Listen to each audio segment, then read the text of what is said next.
Good morning, cadets. Today we shall learn about a very important and sensitive device called as moving coil galvanometer. You know what is galvanometer? Galvanometer is a device which is used to detect the current. Whatever the minute current be in the circuit, the galvanometer detects the current. Galvanometer is not used to measure the current. Galvanometer is just used to detect the current. Then we have come across measurement of current in terms of amperes, in terms of milliamperes, and measurement of voltages in terms of volts, millivolts, and all. The question arises how to measure current and how to measure voltages. So answer for all this will come to know only when we study this moving coil galvanometer. Moving coil galvanometer is a sensitive device used to detect the current. A sensitive device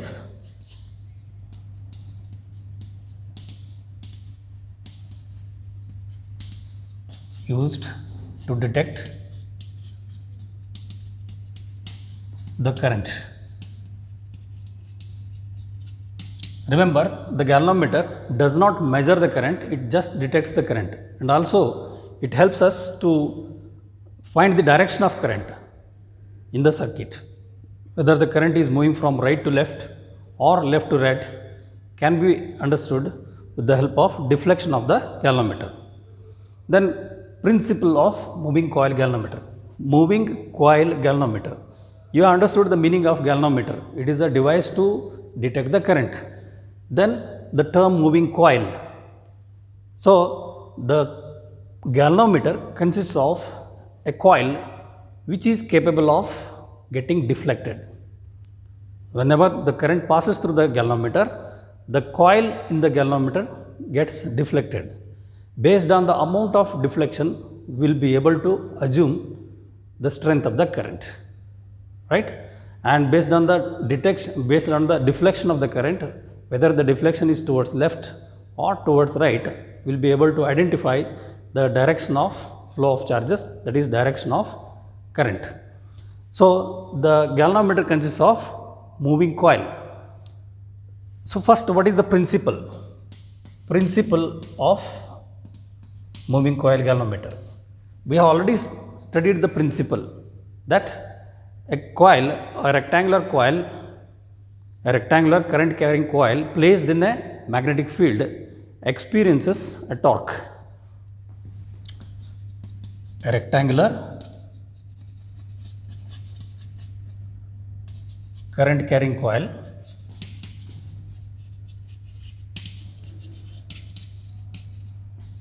placed in a magnetic field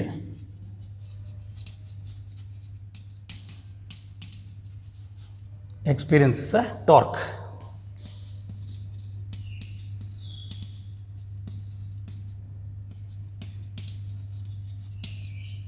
And the strength of the torque experienced by the coil depends on the strength of the current. More the strength of the current, more is the deflection. So finally we will come to know that the deflection of the coil depends on the strength of the current. The deflection of the coil depends on the torque. So the torque depends on the current. Therefore deflection depends on the current. Deflection of the galvanometer coil depends on the strength of the current.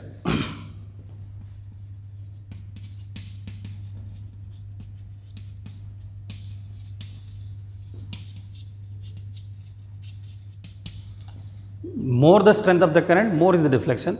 Lesser the strength of the current, less is the deflection. Okay. Now we will study the structure and working of moving coil galvanometer. The moving coil galvanometer consists of two permanent magnets. It consists of two permanent magnets. I am drawing here. Okay, let me draw here two permanent magnets.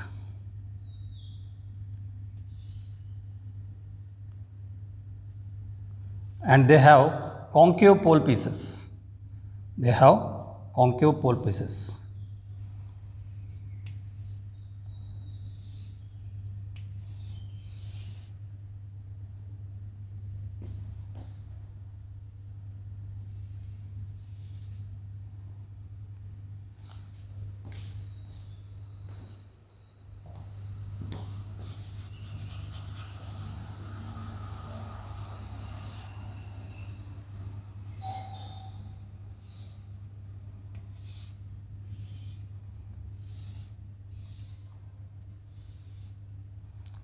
One is north, this is acting as north pole and this is acting as south pole, right? And these surfaces are concave, these are concave pole pieces.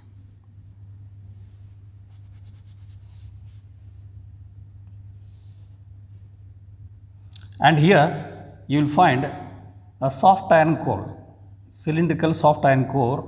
On this cylindrical soft iron core, you will find a rectangular coil.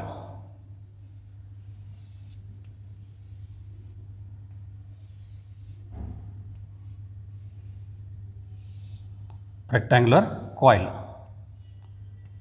consisting of large number of turns.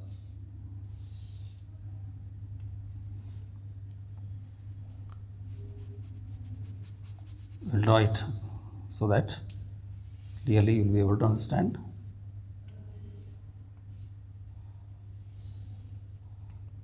The coil is wound like this and it is having a large number of turns, let us say n number of turns, and this is a insulated copper wire. Just I can draw here separately. This is how you will find rectangular coil consisting of n number of turns, right? And this is wound on a soft iron core. It is wound on a soft iron core like this. This is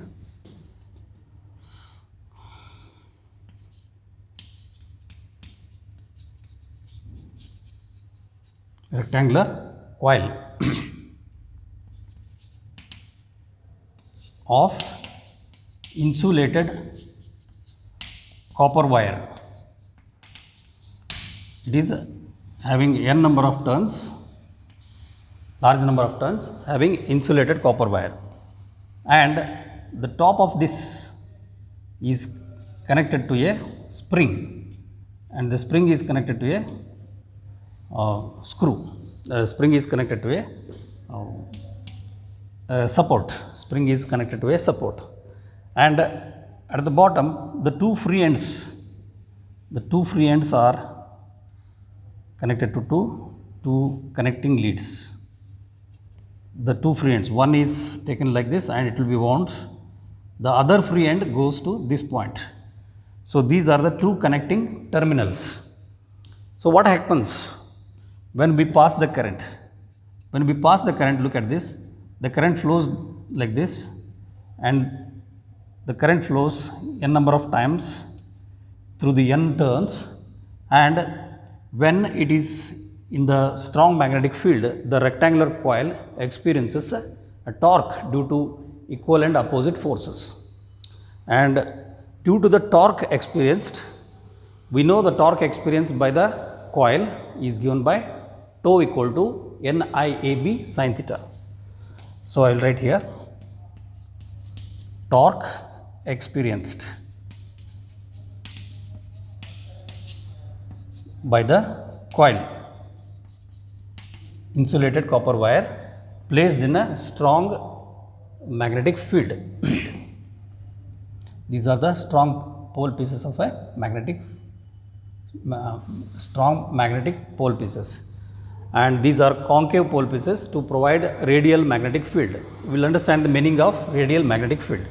The torque experienced by the coil is given by tau is equal to NIAB sin theta, where n is the number of turns of the coil, I is the current that is flowing through the coil, A is the area of the plane of the coil, area of the rectangular plane of the coil, and B is the strength of the magnetic field, and sine theta. Theta is the angle between A and B, where theta is angle between area vector and magnetic field vector acting on the coil. Now, the radial magnetic field provides the angle theta equal to 90 degree. When theta becomes 90 degree, then what happens? The torque becomes maximum. So, the concave pole pieces, the question arises, what is the need of such concave pole pieces? The concave pole pieces provide radial magnetic field. Concave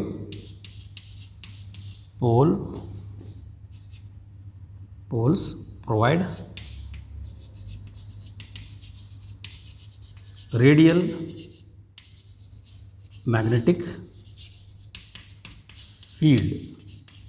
It means the magnetic field lines are radial. They are radially inwards, and this is the soft iron core, soft iron cylinder. On this soft iron cylinder, insulated copper wire is wound in the form of a rectangular coil. So, when the current passes through the insulated copper wire, not through the soft iron cylinder. What is the reason for using soft iron cylinder? Soft iron cylinder, you know, it's a very good magnetic material. It is a ferromagnetic material which becomes magnetized when kept in the magnetic field, and it helps to enhance the magnetic field. The magnetic field in this region will become maximum by using soft iron cylinder, which is a ferromagnetic material. Magnetic field gets enhanced because of the maximum value of permeability of soft iron. That's why soft iron cylinder is used to enhance the strength of magnetic field, right? Then how is the radial field acting so that theta is always 90 degree? I am writing here radial field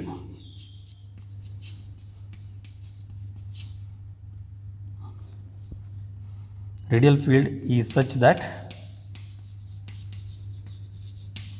theta is equal to 90 degree, so that sine 90 becomes equal to 1, and the torque in any position of the moving coil, torque acting on the coil at any orientation or at any position during its motion, at any position during its deflection, torque will be always maximum, always maximum. That is the advantage of radial magnetic field. So, torque becomes NIAB sin 90, that is NIAB sin 90 is 1. So, always maximum torque acts on it. So, if you look at the radial field will be from the top. If you observe, the concave pole pieces appear like this from the top. Yes, this is the top view when you view it from the top, right? And if you draw the field lines are always orienting from north to south. The field lines are always orienting from north to south. So, what happens here? The field lines are radial. They are always acting radially inwards. From north to south, they are radially inwards. From towards south, they are radially outwards. This is how the radial magnetic field lines act.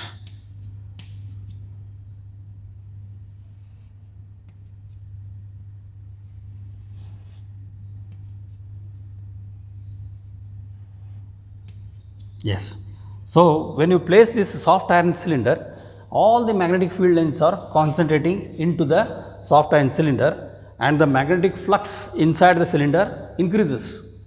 Magnetic flux inside the cylinder increases because of its magnetization. So the field lines due to the pole pieces and the field lines due to this soft iron, they increase in number, and thus strength of the magnetic field increases. Then next question arises, how is this radial field provides maximum torque all the time? You see, when you draw the field lines are such that the plane of the coil is always in the direction of field lines. Plane of the rectangular coil is always in the direction of field lines. It suggests that the normal drawn to the plane, the normal drawn to the rectangular plane of the coil is always perpendicular to the magnetic field lines.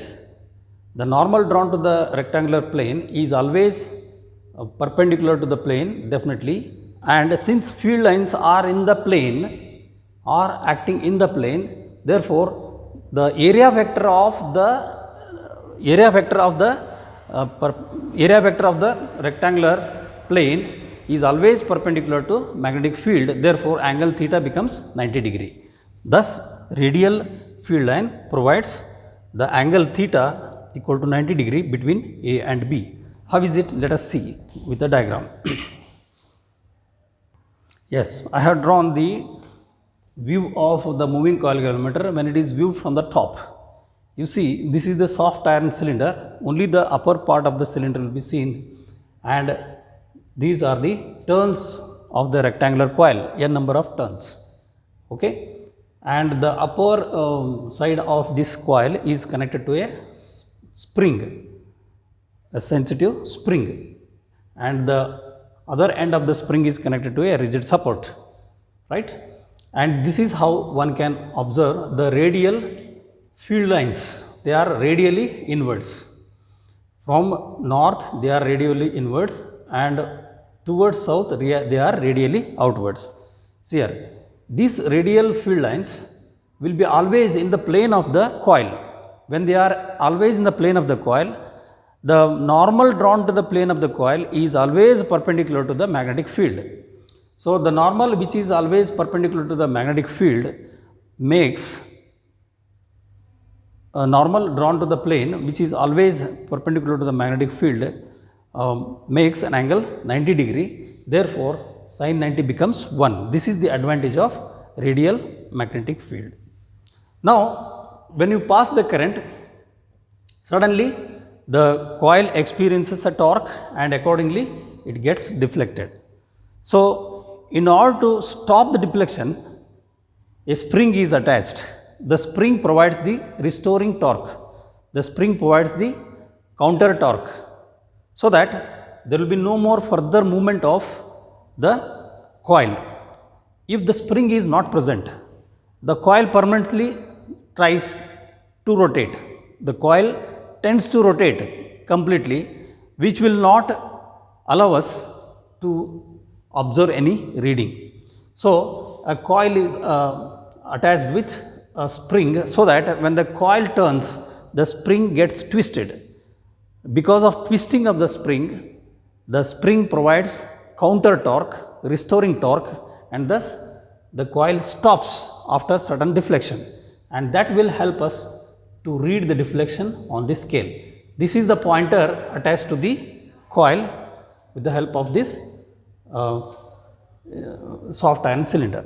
So the pointer is attached, and this pointer reads the deflection on the scale. So this is the construction and working of moving coil galvanometer. Now coming back to the torque, now I am writing the restoring torque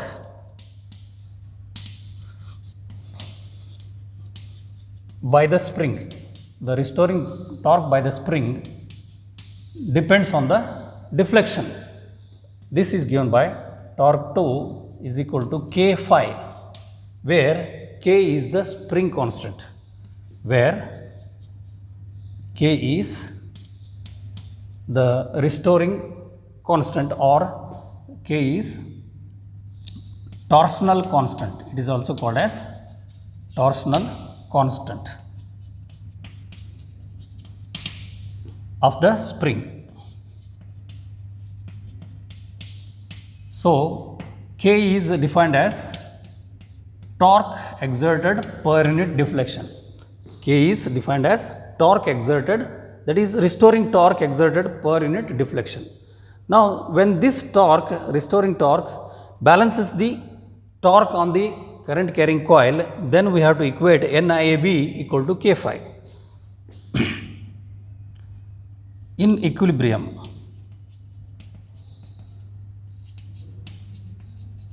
means after deflection, when the coil stops further movement, then restoring torque is equal to restoring torque K phi is equal to NIAB, right? Using this, we can now write that phi is equal to, this implies phi is equal to NIAB by K. NIAB by K. In this, number of turns of the coil is fixed, area of the rectangular coil is constant, magnetic field provided by the permanent magnets, these are permanent magnets, magnetic field provided by the permanent magnets is fixed, and K depends on the spring, torsional constant of the spring, K is also fixed. So only variable thing here is current. Therefore, this can be written as NAB upon K into I. Thus, we prove that deflection is directly proportional to strength of the current. This is what we have studied as the principle of the moving coil galvanometer. Deflection is directly proportional to current. Deflection of the galvanometer is directly proportional to current. And deflection of the galvanometer, if you want to have sensitivity, to have better sensitive galvanometer, number of turns of the coil must be large. More the number of turns, definitely deflection will be more. And area of the coil must be large. And strength of the magnetic field lines, strength of the magnetic field provided by the pole pieces must be strong. Pole pieces must be of strong magnets. And K should be less. The spring that is attached here must be very sensitive.